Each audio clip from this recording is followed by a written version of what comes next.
Halo semua, kali ini kita akan membahas tentang ciri dan peranan protista dalam kehidupan. Ciri-ciri umum protista, yang pertama uniseluler atau multiseluler, yang kedua eukariotik, yang ketiga bentuknya beragam, yang keempat hidup secara fotoautotrof atau heterotrof, dan yang kelima hidup bebas atau bersimbiosis.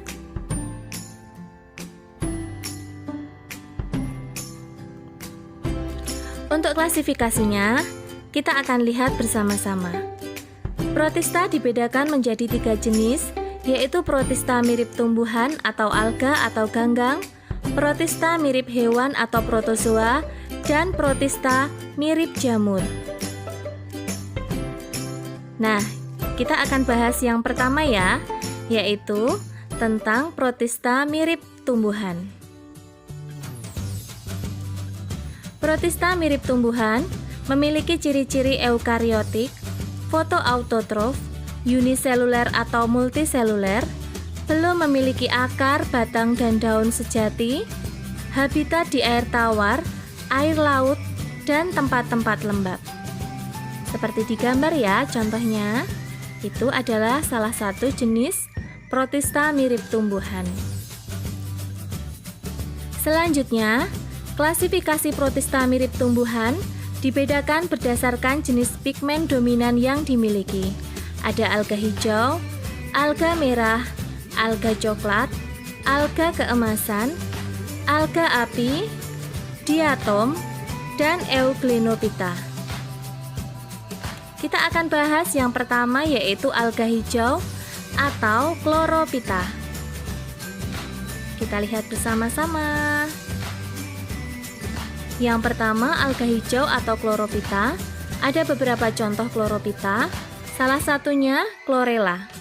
Chlorella biasa dimanfaatkan sebagai bahan suplemen makanan. Selain itu juga ada contoh, bisa kita lihat di gambar, ada Ulva lactuta. Ulva lactuta ini sangat mudah kita temui di tepi pantai. Biasa dimanfaatkan sebagai bahan makanan, misalnya keripik atau sayur. Selanjutnya alga merah atau rhodophyta. Alga merah umumnya bersifat multiseluler. Alga merah memiliki nilai ekonomi karena dapat digunakan sebagai bahan pembuatan agar-agar dan kosmetik. Selanjutnya, alga coklat atau phaeophyta.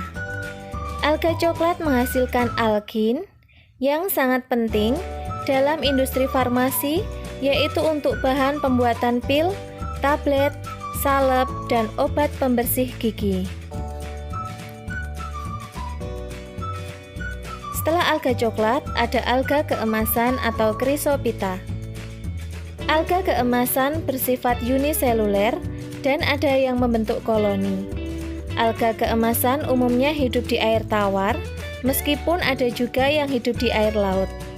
Alga keemasan juga ditemukan di darat, seperti di tepi kolam dan di tanah yang lembab. Selanjutnya, setelah alga keemasan, ada alga api atau pyrophyta. Alga api memiliki cangkang yang mampu memendarkan cahaya berwarna merah menyala seperti api atau berwarna hijau biru yang sangat indah, terutama dalam kondisi pada malam hari di laut. Peristiwa pendaran cahaya ini disebut bioluminescence. Selanjutnya, kita akan membahas tentang diatom.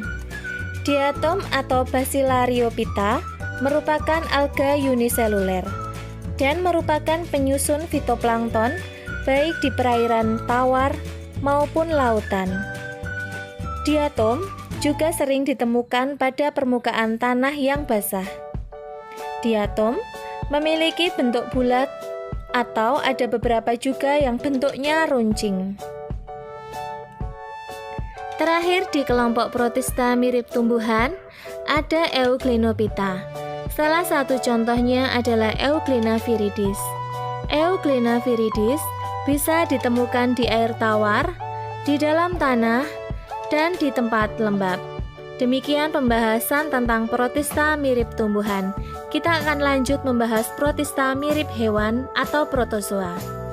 Protozoa memiliki ciri-ciri uniseluler, eukariotik, hidup soliter atau sendiri, dan berkoloni atau kelompok. Umumnya tidak dapat membuat makanan sendiri, hidup bebas, saprofit atau parasit, dan memiliki alat gerak. Kita lihat klasifikasinya ya. Protista mirip hewan dikelompokkan berdasarkan jenis alat gerak.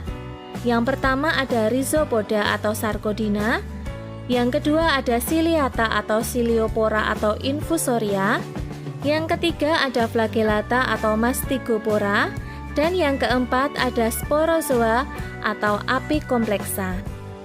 Di kelompok protozoa, yang pertama kita akan membahas tentang Rhizopoda atau Sarcodina. Rhizopoda memiliki alat gerak berupa kaki semu atau pseudopodia. Bisa kita lihat di gambar, kaki semu amuba akan menyesuaikan diri dengan arah pergerakan maupun dengan letak mangsa.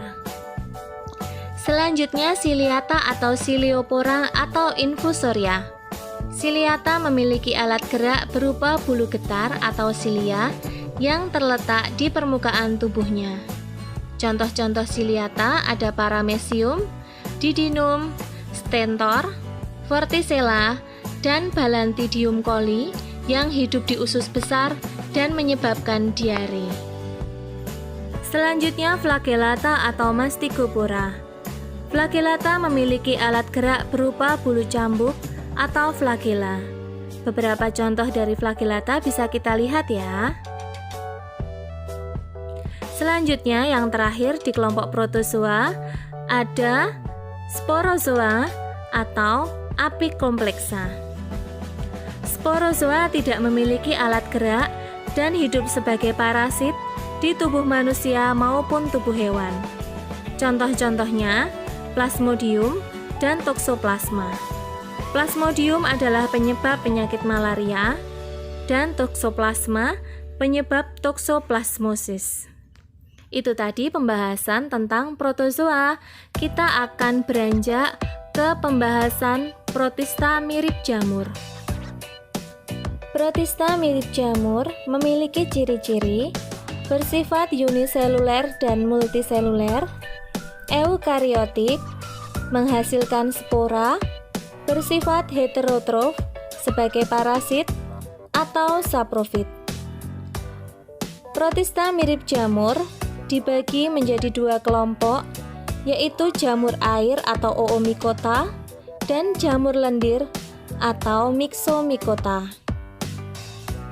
Yang pertama jamur air atau Oomycota.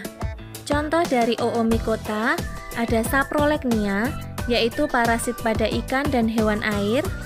Ada Plasmopara viticola, parasit pada buah anggur, dan ada Phytophthora infestan, yaitu parasit pada tomat dan kentang.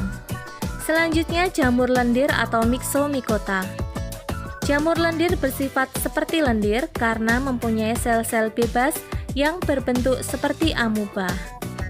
Jamur lendir ini merupakan predator fagosit yang menelan bakteri, spora, dan komponen organik lain.